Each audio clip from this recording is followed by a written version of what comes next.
Estamos de volta com o artigo 5º. As nossas convidadas de hoje são a delegada Maria Aparecida Fontinelli, da Divisão de Polícia Comunitária, e Séfora Azevedo, defensora pública do Distrito Federal.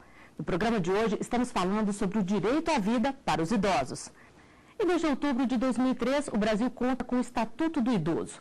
A lei define, entre outras coisas, que é obrigação da família, da comunidade, da sociedade e do poder público, com absoluta prioridade, cuidar do direito à vida, à saúde, à alimentação, à educação, à cultura, ao esporte, ao lazer, ao trabalho, à cidadania, à liberdade, à dignidade, ao respeito e à convivência familiar e comunitária.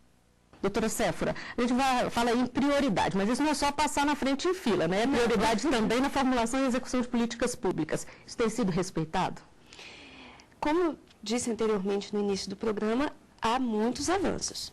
Há muitos avanços, só que ainda temos que garantir bem mais a execução desses direitos hoje no Brasil, né?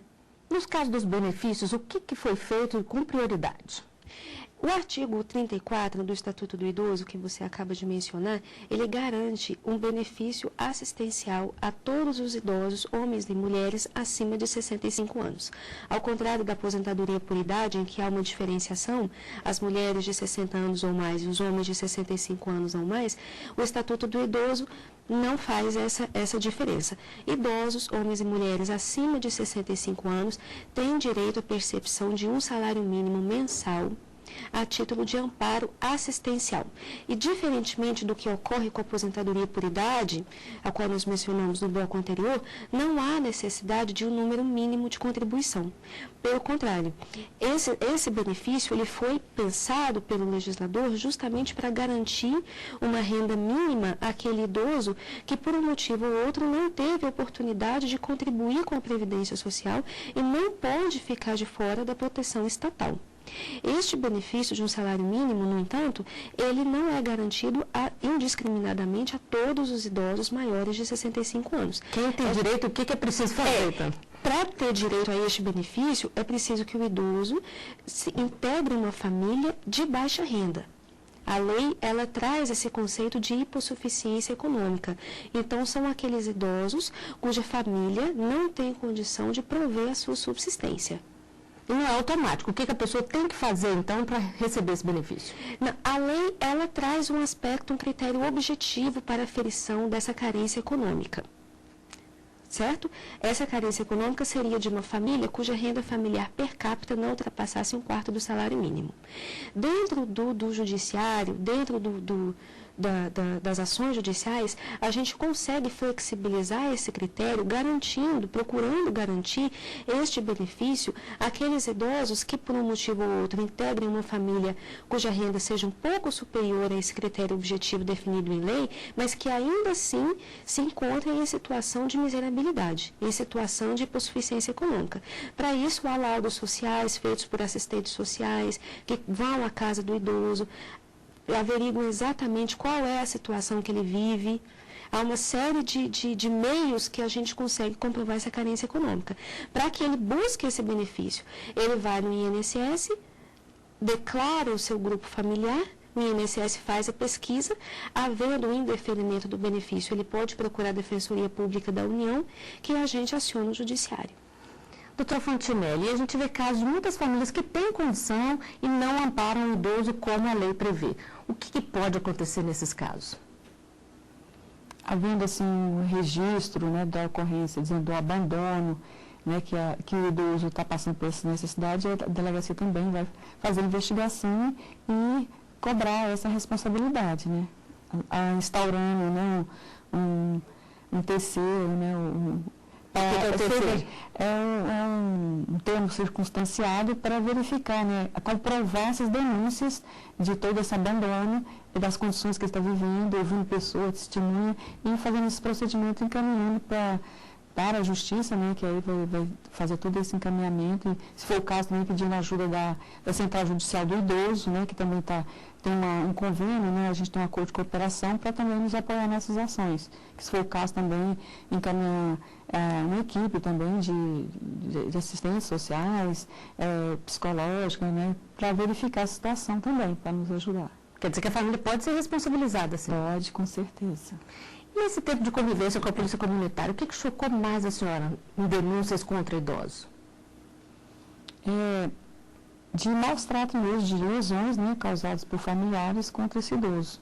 Né? Então, aí é feito todo esse trabalho de investigação, encaminhamento e responsabilização penal do autor. Doutora Séfora, a lei fala também em prioridade para processos judiciais. Isso tem ajudado a agilizar ou funciona mais na teoria do que na prática? Não, isso a gente percebe os benefícios dessa recomendação no judiciário, sim. Dentro do aspecto previdenciário, a gente tem um pouco de dificuldade, melhor dizendo, o judiciário tem um pouco de dificuldade, porque a grande maioria das demandas previdenciárias, elas envolvem idosos. Então, é um contexto em que o idoso, ele acaba que não é a minoria, compreende? Então, fica difícil dar uma certa prioridade no universo em que a maioria daquelas causas envolvem idosos. A fila de prioridade é grande. É grande. E será que o direito dos idosos tem sido respeitado? A equipe do Artigo 5º foi conferir as opiniões nas ruas. Hoje, como eles querem uma vida agora, um sossego, até um respeito, e as pessoas hoje em dia não reconhecem, né? Principalmente a juventude. Ninguém pode obrigar, não trata bem fulano. A pessoa tem que ter, né? Ser educada para aquilo. Desde pequeno, né? Educando as crianças, olha, respeita a vovó, respeita o titio. Porque se não for assim, ninguém vai obrigar você a me tratar bem. Tem muito problema ainda, porque eu nunca aposentei pela idade e eu sou encostado. Aí eu acho que tem muita dificuldade, né? O respeito é pouco. Eu acho que principalmente, não tanto das autoridades, eu acho que mais da parte das pessoas, dos seres humanos. Os idosos têm que ser respeitados, porque eles também já fizeram a vida deles, já passaram pela vida. Isso que está acontecendo é porque nós fizemos durante a nossa vida. Hein? Doutora Fontinelli, falta mesmo maior conscientização da população de que um dia todos nós vamos precisar de cuidados especiais, vamos chegar à terceira idade? Eu acredito que sim. Né? O comparativo das ocorrências registradas em 2009 e 2010 demonstra assim, que quase que dobrou o número de ocorrências registradas nas delegacias aqui do DF. E por isso que a Divisão de Polícia Comunitária faz um trabalho junto às escolas, a Academia de Polícia também, de palestras preventivas contra a violência, né, de forma geral, incluindo a violência contra o idoso, tratando já da criança e adolescente para trabalhar essa questão de cidadania, de respeito ao idoso, começando pelo idoso que ele tem em sua casa, né? Para diminuir, né, preventivamente essas ocorrências. A senhora acha que esse é o caminho, então? Já educado a educação é uma das fórmulas, né, da gente chegar assim, para melhorar essa questão, creio que seja trabalhando na prevenção. Doutora Séfora, vamos voltar a falar agora de direito previdenciário, então, porque um dos idosos falou ali que ele não consegue aposentar. Qual é o caminho prático? O que ele tem que fazer na prática para conseguir o que é direito dele? Ali a entrevista é interessante porque ele fala, até hoje eu não consegui me aposentar, estou encostado. Esse termo, estou encostado, eles usam quando eles se referem justamente ao amparo assistencial previsto no Estatuto do Idoso, porque ele não é uma aposentadoria, ele é um amparo. E eles sabem a diferença, porque, por exemplo, o amparo assistencial, ele não tem 13º, a aposentadoria tem. Com o amparo assistencial não é possível fazer empréstimo consignado, com a aposentadoria sim. A aposentadoria, na hipótese de falta desse idoso, ela é repassada aos herdeiros, ao cônjuge, aos filhos. No caso, aos filhos menores, no caso do amparo assistencial, não. Então, o que acontece? A pessoa, ela quer ter o direito à aposentadoria. Ela não quer receber aquele amparo assistencial quando ela entende que ela deveria receber a aposentadoria dela. Pela característica ali daquele senhor, me parece que era um trabalhador rural. Muito provavelmente, o INSS não reconheceu o trabalho rural exercido por ele.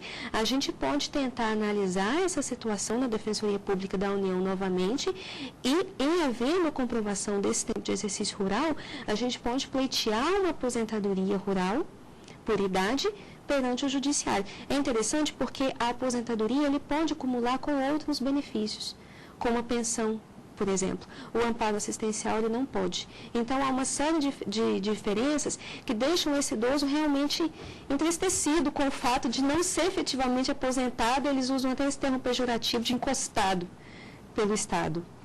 E alguém que precisa, que já está aposentado, que conseguiu e precisa voltar ao mercado de trabalho, o que ele deve fazer? Nada impede que o aposentado volte ao mercado de trabalho, desde que, evidentemente, a aposentadoria de que ele seja beneficiário não seja aposentadoria por invalidez.